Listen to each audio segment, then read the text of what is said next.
ఓం అస్మద్గురుభ్యో నమః. లక్ష్మీనాథసమారంభం నాథయామునమధ్యమాం అస్మదాచార్యపర్యంతం వందే గురుపరంపరాం. వసుదేవసుతం దేవం కంసచానూరమర్దనం దేవకీ పరమానందం కృష్ణం వందే జగద్గురుం.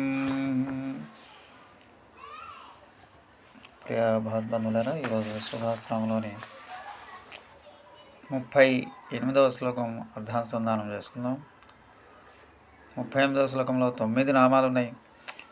పద్మనాభ అరవిందాక్ష పద్మనాభరవిందాక్ష పద్మగర్భశరీరభృత్ మహర్దిరుద్ధోరుద్ధాత్మ మహక్షో గరుడధ్వజ. 348 నామం. ఓం పద్మనాభాయ ఓం పద్మనాభాయ నమః. పద్మము నాభియందు గలవాడు, పద్మం వంటి సుందరమైన నాభి గలగు హరికి అభివాదం. పద్మం యొక్క మొగ్గ వంటి నాభి కలవాడు భగవంతుడు. తదుపరి నామం 349. ఓం అరవిందాక్ష ఓం అరవిందాక్షాయ నమః. పద్మం వంటి కనులు గలవాడు ఇంకే దండం. తామర పువ్వుల వంటి అందమైన నేత్రాలు కలవాడు పరమాత్మ. 350 నామం. ఓం పద్మగర్భ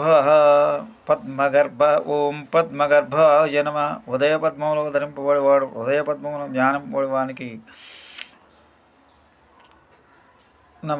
నమోవాకం. ఈ నామంలో గర్భశబ్దానికి ధరింపబడేవాని అర్థం కాగా, సుకుమారమైన ఆసన పద్మం చేతను ఉపాసకుల యొక్క హృదయ పద్మముల చేతను ధరింపబడేవాడిని భావం. తదుపరి 351. శరీరభృత్ ఓం శరీరభృతే నమ. అన్నపానాదులచే శరీరంలో పోషించేవాడు, తనకు శరీరమైన జీవ సమూహంలో పోషించు భగవంతుడు నమస్కారం. ఉపాసకుడైన భక్తుడు పరమాత్మకు శరీరం గనక మిక్కిలి ప్రియుడై ఉంటాడు. రక్షతే భగవాన్ శరీరవత్ అను ఆర్షవాక్యం బట్టి భగవంతుడు జీవులను తన శరీరముగా భావించి రక్షిస్తాడని తెలియచుంది. తదుపరి మహర్త ఓ మహర్దయే ఓం మహర్దయే నమ. గొప్ప సంపద గలవాడు, గొప్ప విభూతి గలవాళ్ళకు నారాయణ నమస్కృతి. భగవంతునికి విభూతులు 2 విధములుగా ఉంటాయి. ఐశ్వర్యము 2 విధములుగా, ఒకటి నిత్యవిభూతి, రెండవది లీలావిభూతి. నిత్యవిభూతి అనగా శ్రీవైకుంఠం, లీలావిభూతి ప్రకృతి మండలం అంటే ప్రపంచం.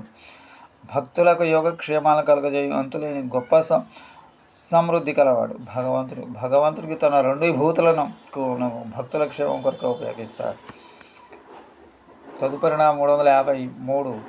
వృద్ధాయ నమః. గొప్ప సంపదలు గలవాడు, ప్రపంచ రూపంలో వృద్ధి పొందినవాడైన మహావిష్ణువు నమస్క్రియ. తన 2 సంపదలతో విభూతులతో భక్తులను సంతోషం కలిగించు, తాను కూడా సంతోషించున్నవాడని నామం యొక్క భావం. కనుకనే అభిషిచ్య లంకాయాం విజర ప్రమమోద. లంకలో విభీషణుని పట్టాభిషిక్తం చేసి మానసిక బాధను తీరి సంతోషించాడు రాముడని చెప్పబడింది రామాయణంలో. తదుపరి 354. వృద్ధాత్మ ఓం వృద్ధాత్మనే నమః. వృద్ధుడు, వృద్ధి పొందిన శరీరము గలవాడు నారాయణకు నమోవాకం.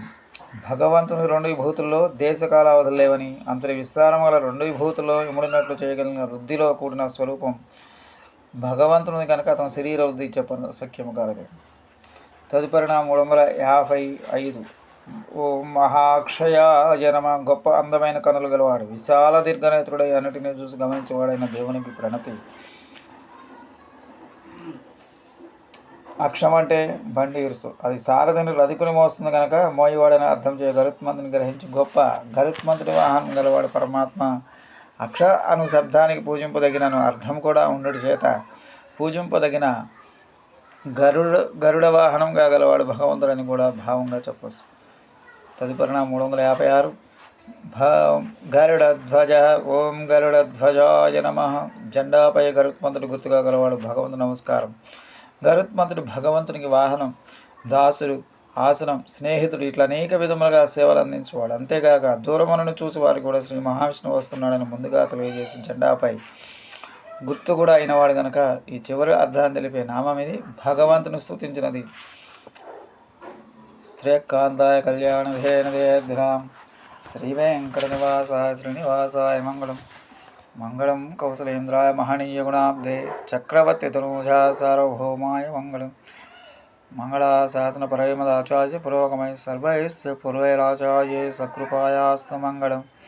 శ్రీమతే రమజామాతృమునీంద్రాయ మహాత్మనే శ్రీరంగవాసనే భోజాత్ నిత్యశ్రీ నిత్యమంగళం. ఓం అస్మద్గురుభ్యో నమః. స్వస్తి. జై శ్రీరామ్.